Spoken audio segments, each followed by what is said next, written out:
Hello guys, most welcome. हम कर रहे हैं बिजनेस लॉ में आज हम न्यू एक्ट स्टार्ट कर रहे हैं, दैट इज एलएलपी एक्ट 2008।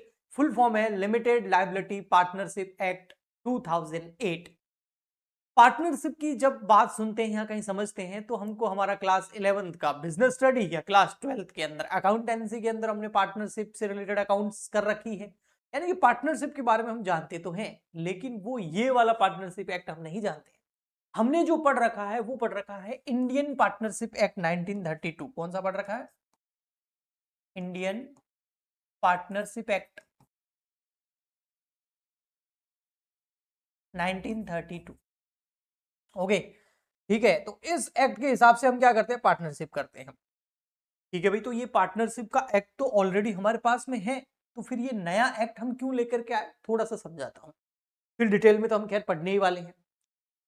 तो इंडियन पार्टनरशिप एक्ट 1932 था, जिसके अंदर अगर कोई पर्सन्स मिलकर के पार्टनरशिप करना चाहते हैं, कम से कम 2 पर्सन, ज्यादा से ज्यादा 50 लोग पार्टनर बन सकते हैं, पार्टनरशिप कर सकते हैं, एग्रीमेंट बना सकते हैं, सब साइन करेंगे। उसमें टर्म्स एंड कंडीशन लिखी होती है जिसको हम पार्टनरशिप डीड बोलते हैं, और मिलकर के लोग बिजनेस करते हैं और उससे जो भी प्रॉफिट या लॉस होता है वो आपस में डिस्ट्रीब्यूट कर देते। तो बढ़िया सा चल रहा था, लेकिन इसकी बहुत सारी कमियां थी।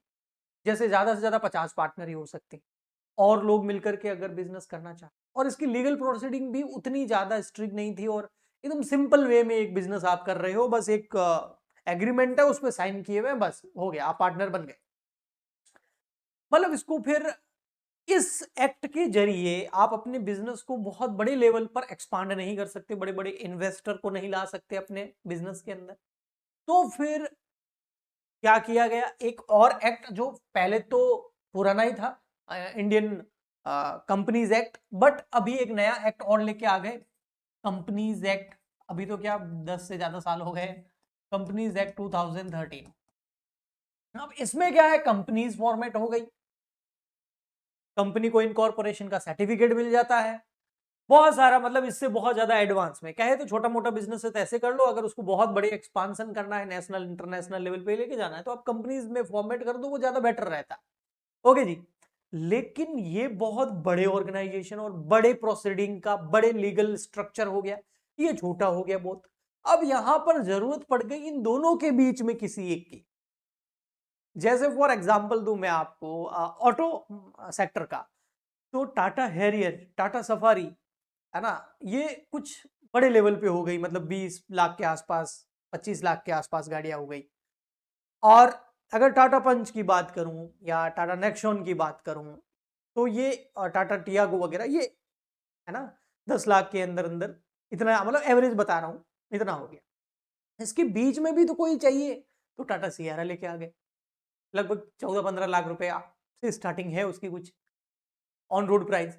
तो बीच में भी तो कोई चाहिए ना, ये ना ये बीच में, तो ऐसे कैसे? ये लीगल स्ट्रक्चर बहुत सिंपल हो गया।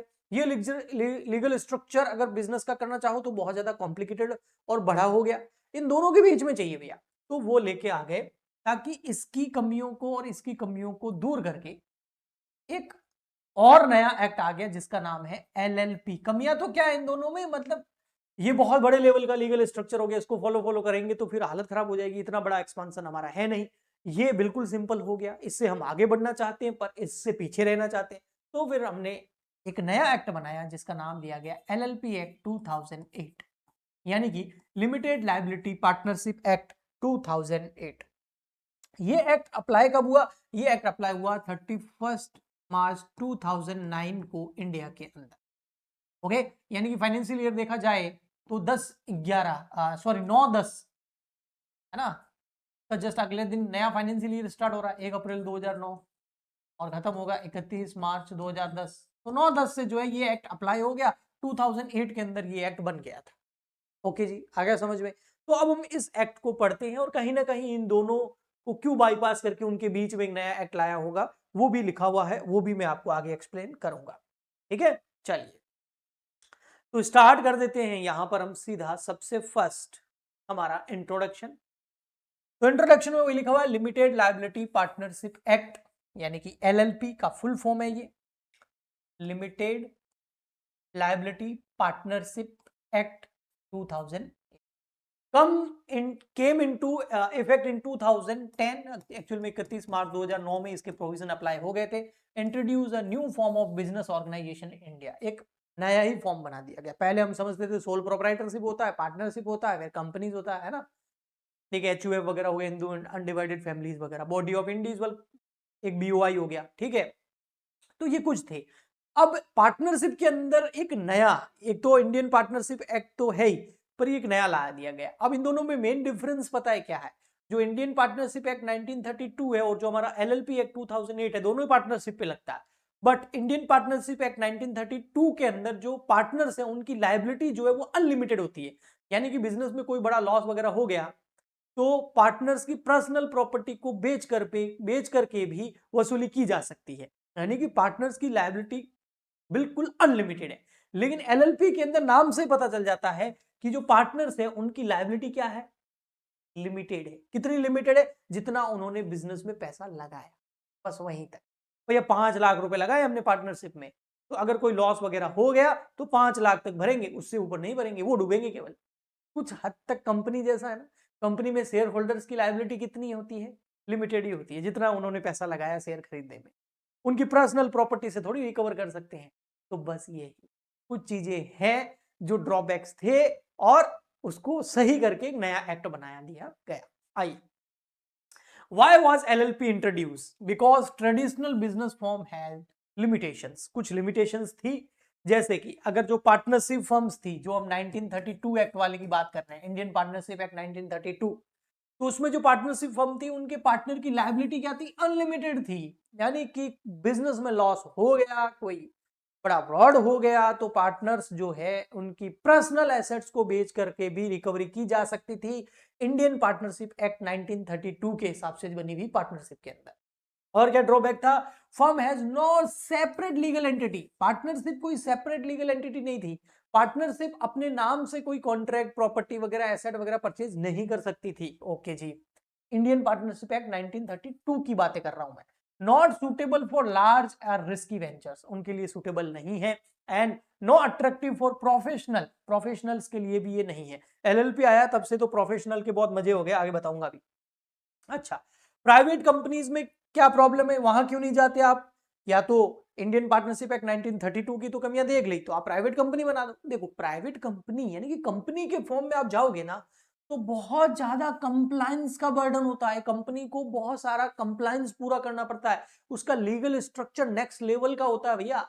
बहुत सारे रजिस्टर ऑफ कंपनी को जो है एनुअल रिटर्न वगैरह फाइल करने पड़ते हैं, AOA MOA बनाना पड़ता है ना। बहुत सारी लीगल फॉर्मेलिटीज होती है, इतनी पूरी नहीं कर सकते हम। तो उसके लिए फिर नया एक्ट लाया गया। हाई कॉस्ट फॉर्मेशन, बिल्कुल। तो फॉर्मेट करने का बहुत रिगिड लीगल स्ट्रक्चर है ना, मतलब बहुत ज्यादा वहां पर बड़े लेवल का कुछ एक्सपांशन करना हो तो आप कंपनी में जाइए। Not flexible for professional services, के लिए तो बिल्कुल सही नहीं था। तो जो इंडियन पार्टनरशिप एक्ट 1932 के अंदर बनी हुई पार्टनरशिप और प्राइवेट कंपनीज जो है, इन दोनों में ये जो चीजें थी, इन दोनों के बीच में एक नया कुछ एक legal structure, form of businesses चाहिए था, तो लेके आ गए हम LLP offer the best of both world. ना आपको वहां जाना है ना यहां जाना है, बीच में आपको एक सेटअप करके दे दिया। Flexibility like a partnership, flexibility कैसी है? पार्टनरशिप की तरह है, बट लीगल प्रोटेक्शन कैसा है? कंपनी की तरह। किसका? LLP का। ठीक है, तो मतलब क्या किया गया कि ना पूरी तरीके से कंपनी बनाया, ना पूरी तरीके से पार्टनरशिप है, दोनों के बीच में एक लीगल स्ट्रक्चर दे दिया गया। पार्टनरशिप की जो कमियां थी उसको दूर कर दिया गया। क्यों? क्योंकि क्या कर दिया गया? कंपनी की तरह लीगल प्रोटेक्शन दे दिया गया, पार्टनर्स की लायबिलिटी लिमिटेड कर दी गई, लीगल स्ट्रक्चर दे दिया गया, वो अपने नाम से एसेट और प्रॉपर्टी को परचेज कर सकती है। ठीक है, और पार्टनरशिप वाली जो फ्लेक्सिबिलिटी है वो भी दे दी गई है जी। ठीक, चलिए मीनिंग समझ लेते हैं भाई। पार्टनरशिप, LLP है क्या? लिमिटेड लायबिलिटी पार्टनरशिप क्या है? तो LLP is a body corporate, एक बॉडी कॉर्पोरेट है, क्योंकि इसका रजिस्ट्रेशन होता है अंडर LLP एक्ट 2008 के अंदर। तो ये एक बॉडी कॉर्पोरेट है, एक सेपरेट लीगल एंटिटी बना दिया गया, जो 1932 वाली नहीं होती थी। क्यों? क्योंकि अब जो ये पार्टनरशिप है ये अपने नाम से प्रॉपर्टी खरीद सकती है, अपने नाम से रख सकती है, अपने नाम से पार्टनरशिप एलएलपी अपने नाम से अब लोन ले सकती है, कॉन्ट्रैक्ट कर सकती है, एग्रीमेंट्स कर सकती है, दूसरों पर केस कर सकती है, पार्टनरशिप एलएलपी पर सामने वाला केस कर सकता है, all in its own name, not in partners name. Partners के नेम पे नहीं होगा। जो भी पार्टनरशिप के अंदर एग्रीमेंट होंगे, कॉन्ट्रैक्ट्स होंगे, वो सब कुछ पार्टनरशिप एलएलपी जो का एलएलपी आपने बनाई है उस नाम से होंगे। जैसे आपकी एलएलपी का नाम है एबीसी एलएलपी, तो एबीसी एलएलपी से होगा सब कुछ। ओके जी। तो एक तो बॉडी कॉर्पोरेट है ना, एलएलपी एज ना body corporate, LLP is a separate legal entity. LLP जो है is partners not equal to LLP. LLP के अंदर जो पार्टनर है नॉट इक्वल टू एलएलपी, वो एलएलपी के इक्वल नहीं है। बहुत अच्छा चीज है, देखिए पार्टनर्स आर एजेंट्स, पार्टनर्स को ओनली एजेंट्स माना जाएगा of the LLP, not of each other. Okay जी। नेक्स्ट, परपेंचुअल सक्सेशन, ये कितनी अच्छी बात है। जो इंडियन पार्टनरशिप एक्ट 1932 था उसके अंदर परपेंचुअल सक्सेशन नहीं था। मतलब अगर पार्टनर्स की डेथ हो गई तो पार्टनरशिप डिसॉल्व भी हो सकती थी, पार्टनर इंसॉल्वेंट हो गए तो पार्टनरशिप डिसॉल्व हो जाएगी, बट यहां ऐसा नहीं। does not dissolve if a partner dies, retire, become insolvent, leave the firm। तो आपकी पार्टनरशिप डिसॉल्व नहीं, खत्म नहीं होगी। परपेंचुअल सक्सेशन, जैसे कंपनी में हम पढ़ते थे, कंपनीज का परपेंचुअल सक्सेशन होता है, जो शेयर होल्डर है वो आते रहते हैं जाते रहते हैं, कंपनी बनी रहती है। ऐसे कैसे पार्टनर आते रहेंगे जाते रहेंगे लेकिन पार्टनरशिप बनी रहेगी, एलएलपी बनी रहेगी। ओके। जबकि इंडियन पार्टनरशिप एक्ट 1932 में ऐसा नहीं था। आगे मैं डिफरेंसेस भी बता दूंगा आपको। लिमिटेड लायबिलिटी, ये तो बिल्कुल एक मेजर चीज है। each partners is liable only up to the amount of capital they contributed or agreed to contribute। जितना पैसा लगाया है या लगाने के लिए वादा किया है, केवल उतने पैसे तक ही पार्टनर्स जो कि एलएलपी के एजेंट्स होते हैं वो लाइबल होते हैं। ओके जी, ठीक। आगे बढ़ते हैं। नेक्स्ट हमारा आता है फिर administration and amendment in this act. इस एक्ट के अंदर काफी सारे अमेंडमेंट्स भी किए गए हैं। वो क्या क्या किए गए हैं? सबसे पहले इसका एडमिनिस्ट्रेटेड बाय, यानी कि इसका एडमिनिस्ट्रेशन कौन करता है? MCA, ministry of corporate affair. MCA जो है वो रूल्स बनाता है इसके लिए, नोटिफिकेशन इशू करता है एलएलपीज के लिए, और अमेंडमेंट्स एक्ट भी लाता है और उसको फ्रेम करता है। कौन? MCA, ministry of corporate affairs. तो इसका एडमिनिस्ट्रेशन एमसीए के द्वारा रूल्स, नोटिफिकेशन और अमेंडमेंट फ्रेम करके किया जाता है। सेकंड, इसके एडमिनिस्ट्रेशन का जो नेक्स्ट पार्ट आता है वो है रजिस्ट्रार ऑफ कंपनीज, जिसको हम आरओसी बोलते थे। देखो, इंडियन पार्टनरशिप एक्ट 1932 में कोई आरओसी से लेना देना नहीं था। हाँ, कंपनी में आरओसी से लेना देना था, तो एलएलपी में भी आरओसी से लेना देना है भैया, क्योंकि आरओसी ही जो है एलएलपी का रजिस्ट्रेशन इनकॉर्पोरेशन सर्टिफिकेट इशू करेगा ना। रजिस्टर करता है एलएलपी को कौन? आरओसी। आरओसी कौन होता है? Registrar of companies. जो कंपनीज का रजिस्ट्रेशन करता है वो एलएलपी का भी रजिस्ट्रेशन करेगा, सर्टिफिकेट ऑफ इनकॉर्पोरेशन इशू करेगा, मेंटेन करेगा रिकॉर्ड्स और एग्जामिन करेगा फाइलिंग्स। देख रहे हो, कुछ चीजें कंपनी जैसी, कुछ चीजें इंडियन पार्टनरशिप एक्ट 1932 जैसी, इसलिए मैंने उसको बीच में लिखा है जी। इंपॉर्टेंट ये तो हो गया एडमिनिस्ट्रेशन। अगर आपसे कोई पूछे भाई आपका जो एलएलपी है उसका एडमिनिस्ट्रेशन कौन करता है, एक तो करता है एमसीए, एक करता है आरओसी।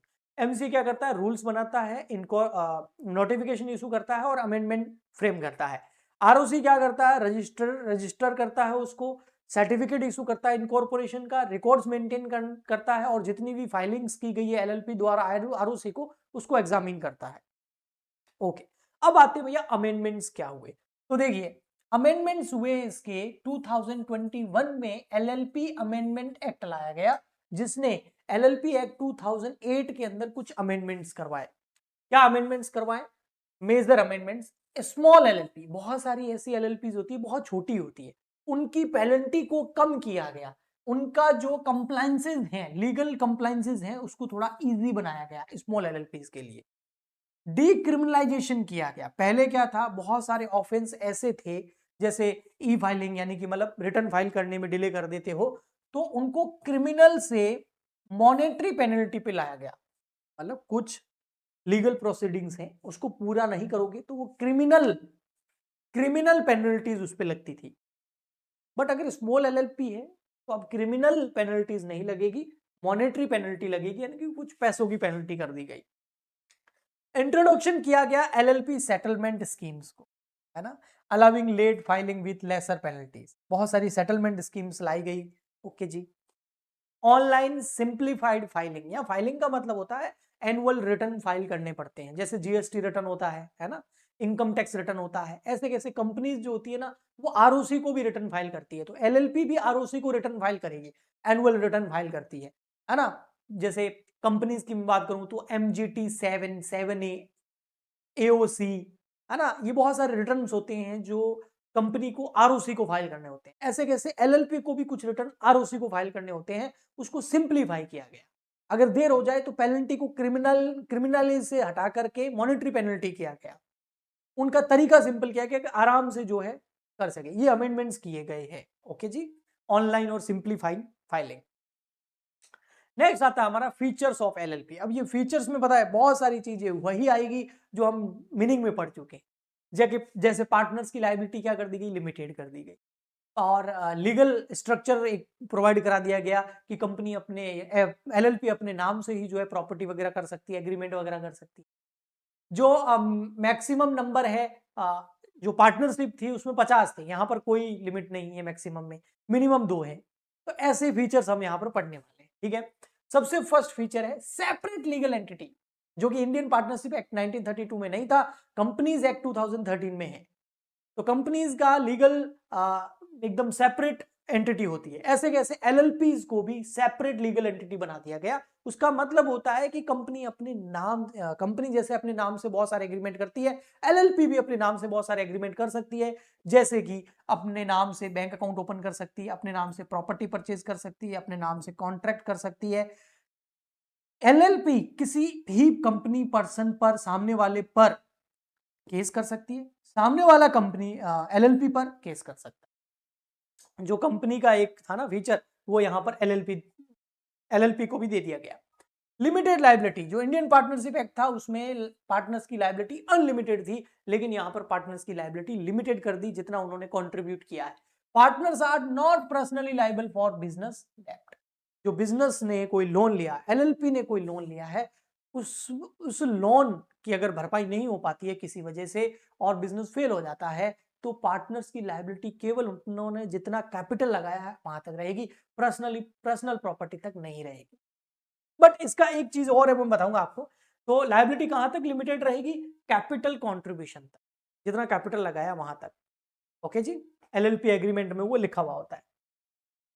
जैसे वहां हमारा होता था ना partnership deed, Indian partnership act 1932 में पार्टनर्स के बीच में क्या बनती थी, पार्टनरशिप डीड। एलएलपी के अंदर पार्टनर्स के बीच में क्या बनती है, एलएलपी एग्रीमेंट बनता है। ओके, एक एग्जांपल देंगे यहाँ पर। एलएलपी हैज डेब्ट 50 लाख, एलएलपी पर 50 लाख का डेब्ट है। तो ए जो है उसकी लायबिलिटी कितनी है, जितना ए ने कंट्रीब्यूट किया है, कितना, 5 लाख। इसलिए इसको बोलते हैं लिमिटेड लायबिलिटी। और ये इसलिए मैं इस पॉइंट पे जोर दे रहा हूं क्योंकि एलएलपी का फुल फॉर्म करोगे ना, वही है limited liability partnership. Okay, perpetual succession, partners आते रहेंगे जाते रहेंगे, एलएलपी बनी रहेगी हमारी कंपनी की तरह। LLP continues to exist even partners change. Okay, next, जैसे पार्टनर बी मर जाता है तो भी एलएलपी आगे कंटिन्यू कर सकते हैं, नए पार्टनर को ला सकते हैं। Mutual agencies, partners act as a agent of LLP. ये मैंने पहले बताया, पार्टनर्स जो है वो एक तरीके से एलएलपी की एजेंट है, नॉट ऑफ ईच अदर, लेकिन एक दूसरे के एजेंट नहीं है। ये ध्यान से समझना। आपको ये बात तो समझ में आ गई कि पार्टनर्स जो है, ये अच्छा पॉइंट है, इसमें कंफ्यूजन नहीं करना हमको। देखो, पार्टनर्स जो है वो एजेंट किसके हैं, एलएलपी के। जैसे ए है, बी है, सी है। ए किसका एजेंट है, एलएलपी का। बी किसका एजेंट है, एलएलपी का। सी किसका एजेंट है, एलएलपी का। क्या ए बी सी आपस में एक दूसरे के एजेंट है, नहीं है, ये ध्यान रखो। ओके जी, इसका एक एग्जांपल देखिए, ये ह्यूज एडवांटेजेस है और पार्टनरशिप। देखिए, partner A sign a contract of LLP, LLP is bound. ठीक है, but if A commits fraud, A ने अगर कोई कॉन्ट्रैक्ट किया तो एलएलपी उससे बाउंड हो गई, बट ए ने अगर कोई जो कॉन्ट्रैक्ट किया उससे कुछ फ्रॉड हो गया तो other partner are not personally liable, वो पर्सनली लाइबल नहीं होंगे, वो तो केवल जितना कैपिटल में कंट्रीब्यूट किया वहां तक लाइबल होंगे, घर से प्रॉपर्टी से कुछ भी नहीं ले सकते। लेकिन ए ने फ्रॉड किया है तो उसकी लाइबिलिटी अनलिमिटेड हो जाएगी क्योंकि उसने फ्रॉड किया है। ओके जी। LLP agreement govern internal structure, LLP जो एग्रीमेंट होता है वो इंटरनल स्ट्रक्चर गवर्न करता है। जैसे कंपनी में एमओए और एओए होते हैं ना, वो बहुत रिगिड होते हैं, तो एलएलपी को एओए और MOA article of association, memorandum of association नहीं बनाने, इनको केवल एक एलएलपी एग्रीमेंट बनाना होता है। और पार्टनरशिप के अंदर इंडियन पार्टनरशिप एक्ट 1932 के अंदर क्या बनता है, पार्टनरशिप डीड बनती है, तो यहाँ इनको क्या बनाना है, एक तरह का एलएलपी एग्रीमेंट। एलएलपी एग्रीमेंट के अंदर सारे पार्टनर्स में ये डिसाइड होता है कि कैपिटल कौन कितनी लगाएगा, प्रॉफिट रेशियो क्या होगा, मैनेजमेंट के रूल्स क्या होंगे, पार्टनर्स की ड्यूटीज एंड पावर क्या होंगे, प्रोसीजर क्या होगा नए पार्टनर को एडमिट करने का, अगर कोई पार्टनर रिटायर हो रहा है, डेथ हो रही है, एग्जिट करके जा रहा है तो उससे रिलेटेड रूल्स एंड रेगुलेशंस क्या होंगे, उसका सेटलमेंट कैसे होगा। नेक्स्ट जो फीचर है वो no maximum number of partner, कोई मैक्सिमम नंबर ऑफ पार्टनर नहीं है, हाँ मिनिमम नंबर ऑफ पार्टनर कितने हैं, 2, अपर कोई लिमिट नहीं है। जैसे कंपनीज के अंदर भी जो प्राइवेट कंपनी होती है उसमें मैक्सिमम 200 होते हैं, ठीक है, ओपीसी के अंदर मैक्सिमम 1 ही होता है, और हमारी जो पब्लिक कंपनी होती है उसमें मैक्सिमम की कोई लिमिट नहीं है। तो यहां पर भी एलएलपी के अंदर मैक्सिमम कितने भी पार्टनर बन सकते हैं, लेकिन मिनिमम कितने बनेंगे, 2। 2 डेजिग्नेटेड पार्टनर, अब मैक्सिमम तो कितने भी हो सकते हैं ना, तो उसमें से 2 डेजिग्नेटेड पार्टनर होने चाहिए। ओके, वो आप समझ लो उनमें से एक तो रेजिडेंट होना चाहिए इंडिया का रहने वाला, ताकि वो पूरा देखभाल कर सके, मतलब रेस्पॉन्सिबिलिटी लेने वाले। ओके, जो ऐसे 2 पार्टनर जो रेस्पॉन्सिबल हो लीगल कंप्लायंसेस के, अगर ज्यादा पार्टनर है तो। Lesser compliances than a company, ये इसका एक फीचर है कि देखो भैया हम इंडियन पार्टनरशिप एक्ट 1932 से तो आगे बढ़ के एलएलपी बना दिया उसकी कमियों को दूर करके, लेकिन हम पूरी तरीके से कंपनी वाला भी पूरा बर्डन नहीं ले रहे हैं अपने, वहां कंपनी पे तो बहुत ज्यादा कंप्लायंसेस होती है, उतनी नहीं होगी एलएलपी पर।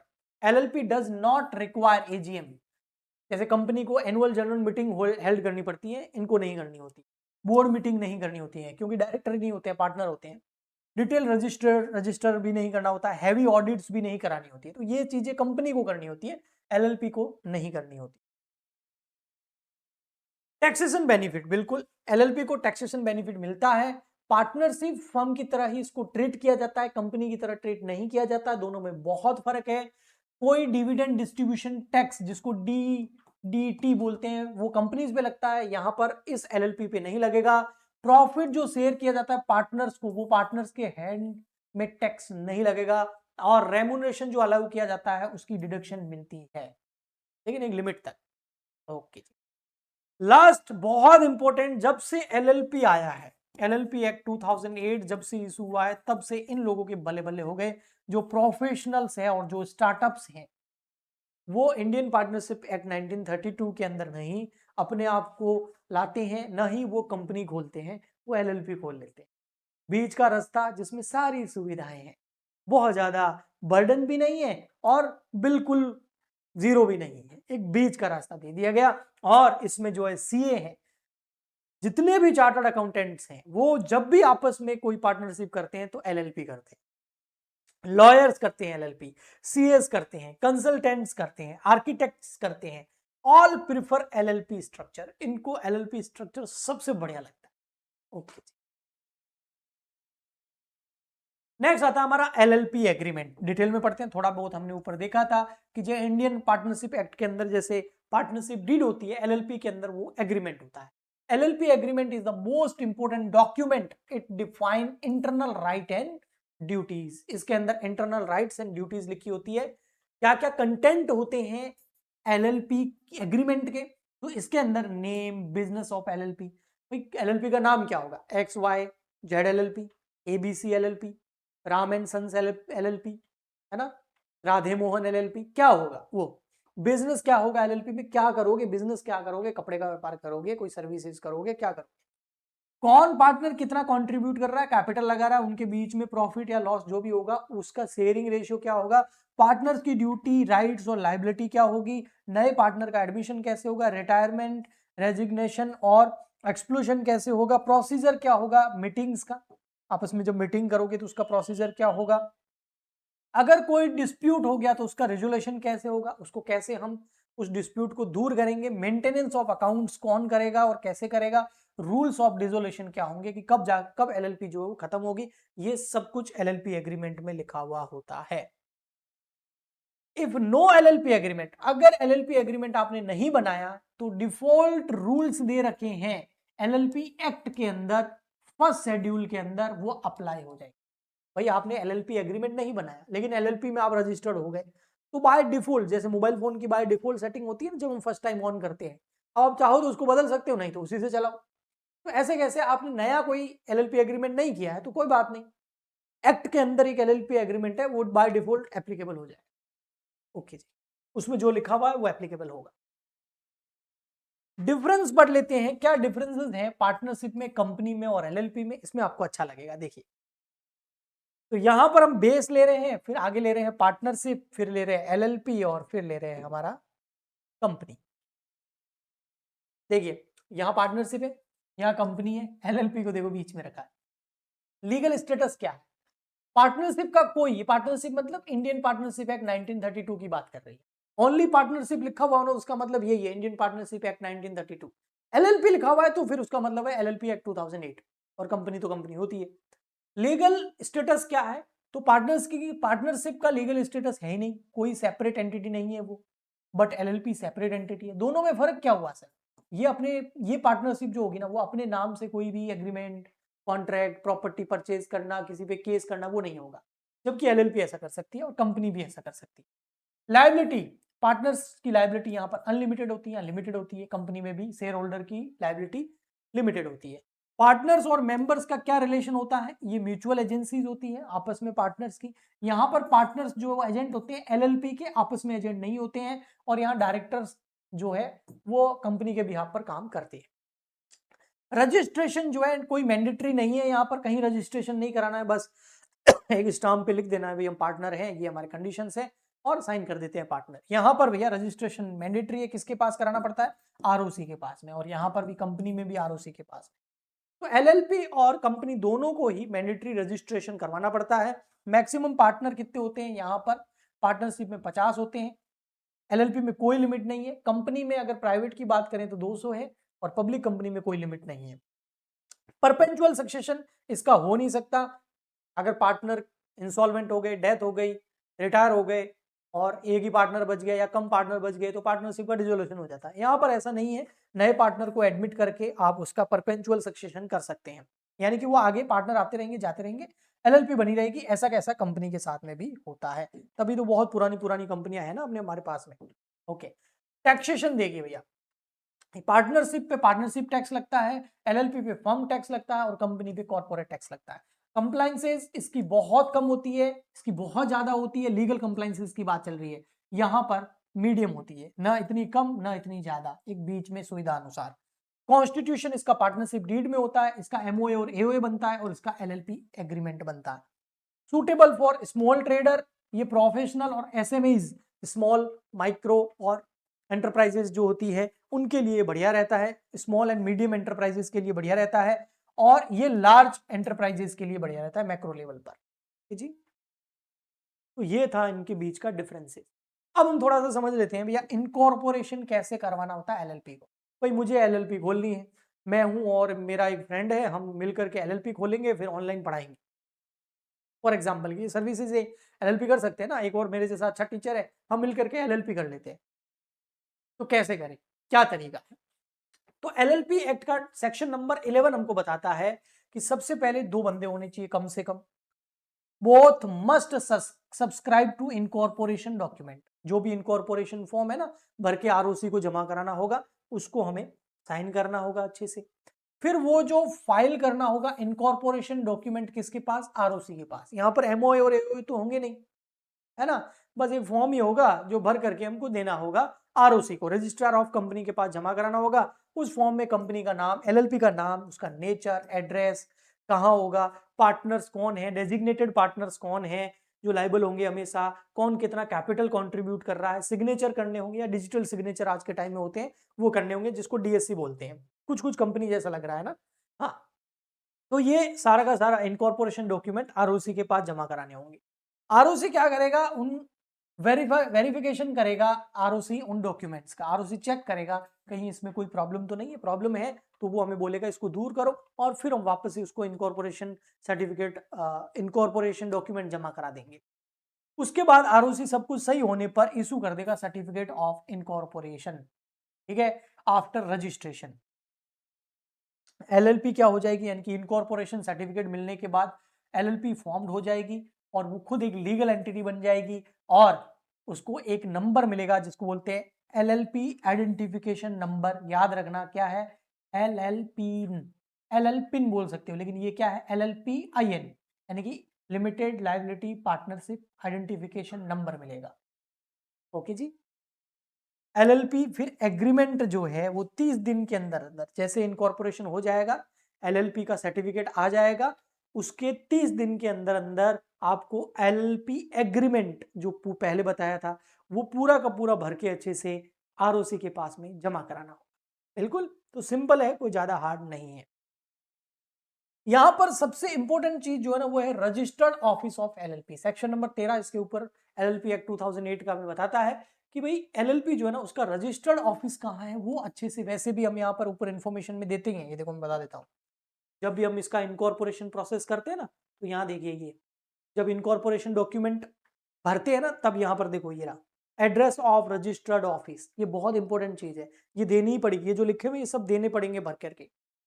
तो उससे क्या होगा, जैसे भी कोई भी लेटर वेटर पोस्ट करना हो कोई भी काम हो लीगल, तो इस एड्रेस पे कम से कम जा सके, तो इसलिए रजिस्टर्ड ऑफिस ऑफ एलएलपी बहुत इंपॉर्टेंट है। Every LLP must have registered office, उसके बिना इनकॉर्पोरेशन का सर्टिफिकेट ही नहीं मिलेगा, ताकि वहां पर डॉक्यूमेंट रिसीव कर सके, लीगल नोटिस आ सके, कम्युनिकेशन कर सके ROC. Okay, change of registered office बिल्कुल अलाउड है, आप अपना रजिस्टर्ड ऑफिस चेंज कर सकते हो, लेकिन चेंज करने के must be file notice with ROC with in 30 days. Change करने के 30 दिन के अंदर अंदर आपको आरओसी को बताना पड़ेगा कि भैया हमने रजिस्टर्ड ऑफिस चेंज कर लिया है।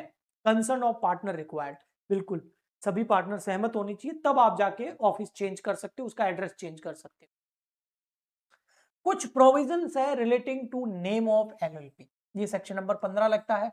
जैसे कंपनी का नाम जब भी रखना होता है ना, तो उससे पहले में आरओसी को बताना होता है और थोड़ा ध्यान रखना होता है कि हम हमारी कंपनी का जो नाम रख रहे हैं वो पहले से मौजूद कोई कंपनी जैसा नहीं होना चाहिए, उससे मिलता जुलता नहीं होना चाहिए, गवर्नमेंट के नाम उसमें नहीं जोड़ना, ऐसा नहीं लगना चाहिए गवर्नमेंट कंपनी है, अगर ऐसा लग रहा है तो आपको गवर्नमेंट से परमिशन लेनी पड़ेगी, वगैरह वगैरह। तो यहाँ पर एलएलपी का नाम रखते टाइम भी हमें ऐसी कुछ चीजें ध्यान रखनी है। सबसे पहले कंपनी का जो नाम है वो हमेशा एंड होगा एलएलपी, जो पार्टनरशिप का नाम है वो हमेशा एंड होगा किसके, एलएलपी और या फिर लिमिटेड लायबिलिटी पार्टनरशिप नाम के। जैसे राम एंड सन्स, अब ये तो पता नहीं चल रहा एलएलपी है क्या है, लेकिन अब मैं लिख दूं राम एंड सन्स एलएलपी, तो इसका मतलब ये एलएलपी है तो आपको उस एलएलपी कंपनी फर्म के नाम के साथ एलएलपी वर्ड जोड़ना पड़ेगा। ये जो नाम है, ये जो नाम लिखा है आ रहा राम एंड सन्स या जो भी, ये जो एग्जिस्टिंग एलएलपी या कोई कंपनी है उसके जैसा नहीं होना चाहिए, उसके सिमिलर नहीं होना चाहिए, उसके आइडेंटिकल नहीं होना चाहिए, अनडिजायरेबल और प्रोहिबिटेड भी नहीं होना चाहिए, ऐसा नाम नहीं होना चाहिए जो प्रोहिबिटेड हो बाय लॉ, ट्रेडमार्क को वायलेट करना भी नहीं होना चाहिए, वर्ड ऐसा नहीं होना चाहिए कि जो गवर्नमेंट, नेशनल बैंक इनके जैसा लगे, और अगर इनके जैसा रख रहे हो तो इनकी पहले अप्रूवल लेनी पड़ेगी फिर रख सकते हो। ओके जी। क्या सर नाम को चेंज किया जा सकता है एलएलपी के? बिल्कुल, नाम को भी चेंज किया जा सकता है। कौन करेगा? आरओसी। आरओसी को अगर लग रहा है कि आपकी एलएलपी का जो नाम है वो सही नहीं है, आइडेंटिकल है, ट्रेडमार्क से रिलेटेड है, पहले से मौजूद किसी कंपनी या एलएलपी के सिमिलर है, यानी कि ऊपर जो चीजें दी रखी है उसको फॉलो नहीं किया गया है, तो आरओसी आपको फोर्स करेगा कि आप अपनी एलएलपी का नाम चेंज करो। क्यों? क्योंकि ये नाम जो है सिमिलर है एग्जिस्टिंग बिजनेस, वायलेट कर रहा है ट्रेडमार्क, अनडिजायरेबल है, या फिर और कोई रीजन से। ये जो नाम है ये आपको आरओसी का नोटिस मिलने के 3 महीने के अंदर अंदर चेंज करना का। तो आज के लेक्चर के अंदर हमने जो हमारा एलएलपी एक्ट 2008 है उसका चैप्टर नंबर 1 कंप्लीट कर लिया। नेक्स्ट लेक्चर के अंदर हम चैप्टर नंबर 2 कंप्लीट करेंगे। आई होप आपको अच्छे से समझ में आ गया होगा। मिलते हैं नेक्स्ट लेक्चर में, तब तक के लिए goodbye and thank you.